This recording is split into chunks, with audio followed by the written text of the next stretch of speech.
नमस्कार। राम राम जी, कैसे हैं आप लोग। कल न्यूजीलैंड में जो वुमेन्स वर्ल्ड कप चल रहा है, कल का मैच देखते ही बन रहा था कि किस तरह से भारतीय बल्लेबाजी क्रम वेस्टइंडीज की टीम पे हावी रही।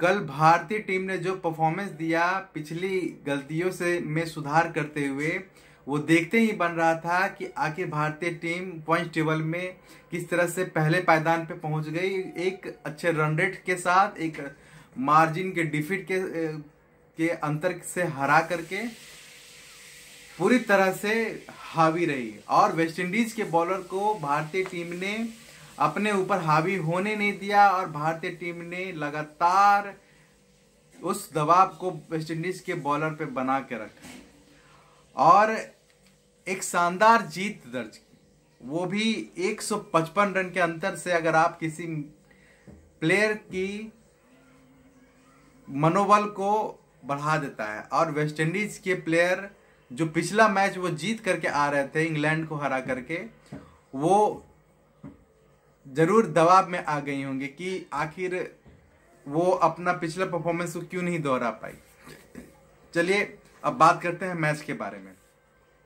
इस मैच में भारतीय टीम ने 317 रन बनाया 8 विकेट के लॉस पे, जिसमें इस मैच के हीरो कहा जाए तो दो प्लेयर थी कि भारतीय टीम के तरफ से दो प्लेयर ऐसी थी जिन्होंने इस स्कोर में महत्वपूर्ण भूमिका निभाई। एक स्मृति मंदाना, एक हरमनप्रीत कौर। स्मृति मंदाना ने 123 रन बनाए और हरमनप्रीत कौर ने 109 रन बनाए। दोनों ने, अगर आप किसी वर्ल्ड कप में अगर आप सेंचुरी मारते हैं, वो एक बड़ी बात हो जाती है और मनोवैज्ञानिक तौर पे एक हाई क्लास प्लेयर के तौर पे भी अपने आप को स्थापित करते हैं।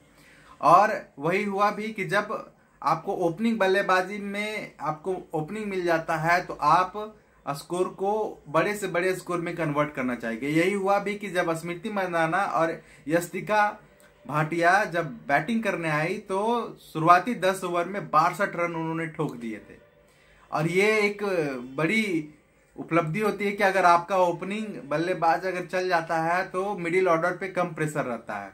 और जब यस्तिका गई तो स्मृति मंदाना और मिथाली के नाम पे कहा जाएगा कि जरूर मिथाली एक मोस्ट एज ए कैप्टन के तौर पे वर्ल्ड कप में जो कैप्टनसी की है उनका नाम पे रिकॉर्ड बना।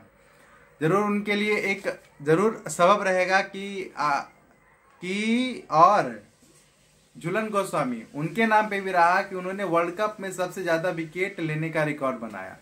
ये दोनों गोस्वामी और मिताली, ये दोनों सीनियर प्लेयर भी हैं, इनका फॉर्म अभी भी जूझ रहे हैं। मिताली राज तो उनके बल्ले से रन नहीं बन रहा, जरूर वो कैप्टनसी कर रही है, बाकी प्लेयर के परफॉर्मेंस के आधार पे वो जीत रही है, लेकिन उनका परफॉर्मेंस बहुत ही क्वेश्चन मार्क लगा रहा है।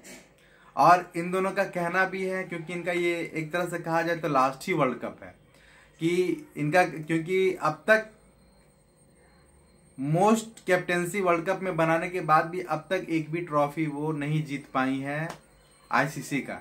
इसलिए इनका इस बार जब मैच स्टार्ट हो रहा था, इन दोनों का कहना था कि रिटायर होने से पहले वो एक बार ट्रॉफी जरूर जीतना चाहेंगी।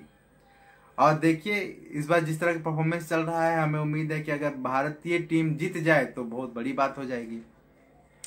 अब बात करते हैं आगे कि मिडिल ऑर्डर में जब वही मौका मिला, मिताली आउट होके चले गई 5 पे, तो हरमनप्रीत कौर और दीप्ति ने उस मौके को जाने नहीं दिया।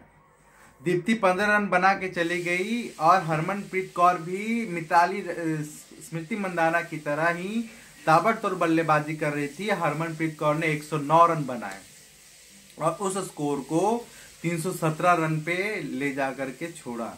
इस प्रकार से भारतीय टीम के लोअर क्रम ऋचा, पूजा आई, जो छोटे छोटे 5 रन 10 रन का स्कोर बनाया, और ताकि जब रन रेट का मामला आए तो भारतीय टीम को अफसोस ना हो कि जब हमें रन रेट बनाने का मौका मिला तो हम उससे कन्वर्ट नहीं कर पाए, लेकिन ऐसा नहीं हुआ। भारतीय टीम ने उस मौके का पूरा फायदा उठाया और 317 रन बनाया। और बॉलिंग के बारे में बात किया जाए वेस्ट इंडीज की तरफ से, तो मैथ्यू, सेल्मा, डोटिन, एलेन सबने एक एक विकेट लिया। अनीसा ने 2 विकेट लिया जो स्पिनर थी। इस पिच में ये भी देखने को मिल रहा था कि बॉल स्पिन कर रहा था और स्पिन को कुछ हद तक फायदे कर रहा था। जरूर कहा जाता है कि न्यूजीलैंड का जो पिच है वो पेसर्स के लिए काफी फायदेमंद होता है, फास्ट बॉलर को उसमें अच्छा फायदा होता है, लेकिन कल का पिच देखने से लग रहा था कि वो स्पिन में भी फायदेमंद साबित हो रहा था। और इस प्रकार से जरूर 8 विकेट गिरा, लेकिन भारतीय टीम ने एक शानदार स्कोर बना दिया। चलिए बात करते हैं वेस्ट इंडीज के बैटिंग लाइनअप बारे में और भारतीय बॉलिंग लाइनअप के बारे में। जरूर जब वेस्ट इंडीज की टीम उतरने आए, क्योंकि आप जब 317 रन का स्कोर हो तो आपके मनोवैज्ञानिक तौर पे आप पे प्रेशर बन जाता है, तो उनके तरफ से भी ओपनिंग 100 रन की पार्टनरशिप बहुत अच्छा से हुआ कि डोटिन 62, मैथ्यू 43 रन बनाए। और जब आपको ओपनिंग मिल गया, लेकिन उनका मिडिल ऑर्डर इस तरह से स्ट्रगल कर रहा था कि वो ओपनिंग पार्टनरशिप के गिरने के बाद मिडिल ऑर्डर में उनके बल्लेबाज स्कोर ही नहीं बना पा रहे थे।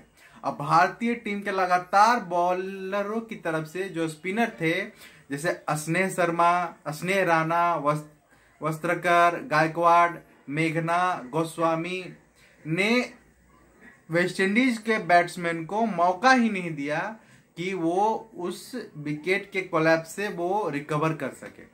वही हुआ भी कि स्नेह राणा जो स्पिनर थी उन्हें 3 विकेट मिला, वस्त्रकर को 1 विकेट मिला, गोस्वामी को 1 विकेट मिला, गायकवाड़ को 1 विकेट मिला, मेघना को 2 विकेट मिला। और इस पूरे मैच में भारतीय टीम वेस्ट इंडीज की टीम पे हावी रही और पिछली गलतियों से जरूर आप पहला मैच पाकिस्तान के खिलाफ 100 के प्लस रन से आपने मजबूती के साथ शुरुआत किया, जीत के साथ, लेकिन आप जब दूसरे मैच में न्यूजीलैंड से 62 रन से हार गए तो उसमें आपके बल्लेबाजी क्रम में जरूर कुछ त्रुटियां थी जो आपको हार का सामना करना पड़ा।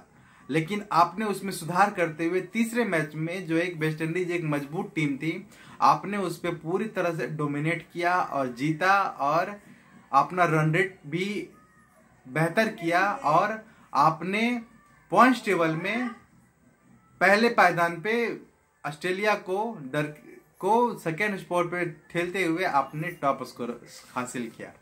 चलिए, हमें उम्मीद है कि जब अगला मैच भारत का ऑस्ट्रेलिया के खिलाफ हो तो जो हमारी ओपनिंग हो और मिडिल ऑर्डर बैट्समैन हो और हमारे स्पिनर बॉलर भी हैं वो अच्छा परफॉर्म करेंगी, ताकि आप क्वार्टर फाइनल सेमीफाइनल के लिए क्वालिफाई कर सके।